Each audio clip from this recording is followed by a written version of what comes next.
Question of the day, क्यों इस movie को इतना अंडररेट किया जा रहा है? और इसका होल एंड सोल रीजन है अंडा। भले ही इंडियन गवर्नमेंट कहती है कि संडे हो या मंडे रोज खाओ अंडे, मगर वो चीज इस मूवी में अप्लाई नहीं करती क्योंकि वो खाने के लिए कहते हैं। और भैया अगर आप उस अंडे को खाने की जगह पर छुपाओगे ना तो लोग ऐसे ही आपके मूवी को अंडररेट करेंगे। हेलो हाय नमस्कार दोस्तों, मेरा नाम है राजन सिंह, आप देख रहे हैं फीड फ्लिक्स। और दोस्तों ये मूवी और ढेर सारे मस्ट वॉच मूवीज और सीरीज सिर्फ मूवी बॉक्स प्रो ऐप पर ही अवेलेबल है। मगर unfortunately movie box pro app का ईयरली मेंबरशिप आता है 2500 रुपये में। जी नहीं, बिल्कुल नहीं। अब आप पा सकते हैं वही सेम मूवी बॉक्स प्रो का ईयरली मेंबरशिप सिर्फ 1500 रुपये में, यानी कि सिर्फ 125 रुपये में एक महीने के लिए। कैसे, ये जानने के लिए या तो यहाँ पर क्लिक करके हमारे डिटेल्ड वीडियो को देखिए या फिर इस वीडियो के डिस्क्रिप्शन में दिए गए हमारे व्हाट्सएप नंबर पर तुरंत कांटेक्ट कीजिए।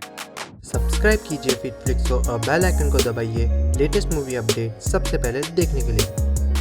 इन्फिनिट मूवी को डायरेक्ट किया है एंटोनियो फूका ने, जिन्होंने अभी तक एक से एक एक्शन पैक्ड मूवीज डायरेक्ट की हैं, जैसे इक्वलाइजर की मूवी सीरीज और मेरी one of the favourite movies southpaw. अगर नहीं देखा है तो जरूर देखिए। इन्फिनाइट का मतलब सभी जानते होंगे, यानी कि जिसका कोई अंत नहीं। और मूवी की स्टोरी मद्देनजर रखते हुए मेरे ख्याल से ये एक परफेक्ट टाइटल था इस मूवी के लिए, क्योंकि मूवी की स्टोरी फोकस करती है लोगों के एक ग्रुप पर जो कि अपने आप को इन्फिनाइट्स कहते हैं। इन लोगों की खास बात यह है कि ये मर के फिर से जन्म लेते हैं और इनको अपना पूरा सारा पास्ट याद रहता है, यानी कि इनफाइनाइट टाइम जीते हैं और मरते हैं मगर सब याद रहता है। हेंस मूवी का नाम इनफाइनाइट। अब इन इनफाइनाइट्स में भी दो ग्रुप हैं, एक बिलीवर्स जो कि चाहते हैं कि शांति बने रहे दुनिया में, और एक निहाइलिस्ट जिनको लगता है कि इनफाइनाइट्स एक कर्स है धरती पर और किसी को भी धरती पर एग्जिस्ट नहीं करना चाहिए। सो सिंपली पुट, कैसे ये नाइलिस्ट धरती को खत्म करना चाहते हैं और किस तरह से ये बिलीवर्स उनको रोक पाते हैं या नहीं, कुछ इसी स्टोरी पर फोकस करती है ये मूवी, कुछ रियली धमाकेदार और गजब के एक्शन पैक्ड सीक्वेंसेस से। इस मूवी में जिसका नाम है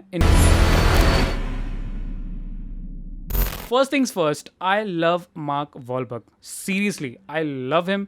मगर जो मैं कहने जा रहा हूँ उसकी वजह से शायद ऐसा लगेगा कि I don't love him, but मुझे ऐसा लगता है कि कहीं ना कहीं मुझे ऐसा लगता है कि इस मूवी में वो अपने रोल में फिट नहीं बैठ रहे थे। आई मीन मूवी में जो कैरेक्टर का डिमांड था और मार्क वॉलबर्ग का जो रोल था, it was just not perfect. In fact Dylan O'Brien जो कि मूवी में मार्क के पास्ट का रोल निभाते हैं, आई थिंक अगर उनको रियल लीड दी गई होती तो मूवी में और मजा आता। आई थिंक इन दोनों के रोल को स्विच कर देना चाहिए था। वैसे अगर आपने मूवी देखी है तो आपको क्या लगता है कि अगर मार्क की जगह पे डिलन होते और डिलन की जगह पे मार्क होते तो क्या मूवी अच्छी होती? प्लीज कमेंट्स में जरूर बताएं। अब क्यों मुझे ऐसा लगता है, क्योंकि मेरे हिसाब से मार्क कॉमेडी भी अच्छे करते हैं एंड अगेन एक्शन सीक्वेंसेस भी अच्छे से निभाते हैं, बट इस मूवी के कैरेक्टर का डिमांड दोनों में कहीं बीच में था, ना तो पूरी कॉमेडी नहीं पूरा एक्शन। प्लस मूवी में मार्क को लेकर जितने भी सीक्वेंसेस है उतने एक्शन पैक्ड नहीं है, यानी कि ये खुद फिजिकली उतने एक्शन नहीं करते as compared to other characters. मेरा कहने का मतलब ये नहीं है कि इनको एक्शन पैक्ड सीक्वेंसेस नहीं मिले हैं, हाँ मिले हैं, लेकिन इनके कंपैरिजन में जो बाकी लोगों को सीक्वेंसेस मिले हैं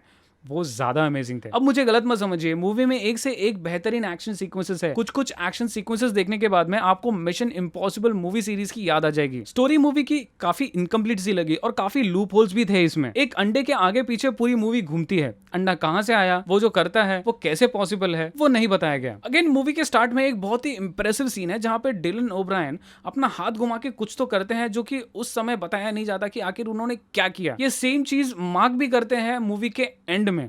अगेन उस टाइम पे भी कुछ बताया नहीं गया कि आखिरकार वो क्या करते हैं, और जब हम फाइनली हमें एहसास होता है कि वो क्या कर रहे थे, यार मतलब पूरा मूवी मैंने देखा और मुझे पता चला कि यार दिखाकर भी नहीं दिखाया कि आखिरकार हुआ क्या था। आखिरकार मार्क और डिलन हाथ घुमा के आखिर करते क्या हैं। आई मीन अगर आपने मूवी देखी है तो मुझे कमेंट में जरूर बताइए कि दोनों ही चीजों में क्या डिफरेंस था या क्या कॉमन था, या दोनों एक्चुअल में क्या रहे थे हाथ घुमा के। बिसाइड्स मार्क, मुझे चिवेटल इजोफोर की एक्टिंग बहुत पसंद आई। नॉर्मली हमने इनको हमेशा लोगों को बचाते हुए देखा है आज तक हर किसी मूवी में, और इस मूवी में एज अ विलन का character, damn it, I loved him. सिर्फ एक अफसोस रह गया कि अगर इनको थोड़ा और रूथलेस दिखाया जाता, खतरनाक तरीके से मारते हुए, बिसाइड्स फ्रॉम किसी के मुंह में शहद डालते हुए, तो शायद से इनका विलनस कैरेक्टर और खुलकर आता। ओवरऑल कहूं दोस्तों तो इसके IMDb के रेटिंग्स पर बिल्कुल मत जाना, इसे डेफिनेटली हेविली अंडररेट किया जा रहा है और मेरे हिसाब से डेफिनेटली ये एक वन टाइम वॉचेबल मूवी है। और हाँ, क्या मैं ये बताना भूल गया कि एक दो कार चेसिंग सीक्वेंसेस ऐसे हैं कि आपको fast and furious movie series की भी याद आ जाएगी। और शायद से ये वियर्ड लगेगा कहने में, बट मुझे कहीं ना कहीं ये ना द विचर सीरीज जैसी मूवी भी लगी। सो इसीलिए इन सारी चीज़ों को ध्यान में रखते हुए मैं इस मूवी को रेट करूंगा 6.5 आउट ऑफ 10। तो दोस्तों ये था हमारा रिव्यू मूवी इन्फानाइट का। अगर आपको हमारे ऐसे movie series reviews Netflix, Amazon Hotstar, YouTube premium offers अगर पसंद आते हैं और अगर आप चाहते हैं कि हम ऐसे ही मूवी सीरीज रिव्यूज़ और ऑफर्स आप तक लाते रहें तो प्लीज़ हमारे चैनल को सब्सक्राइब करना ना भूलें, बेल आइकन दबाना बिल्कुल ना भूलें। अंत तक वीडियो देखने के लिए धन्यवाद। Stay home and please stay safe.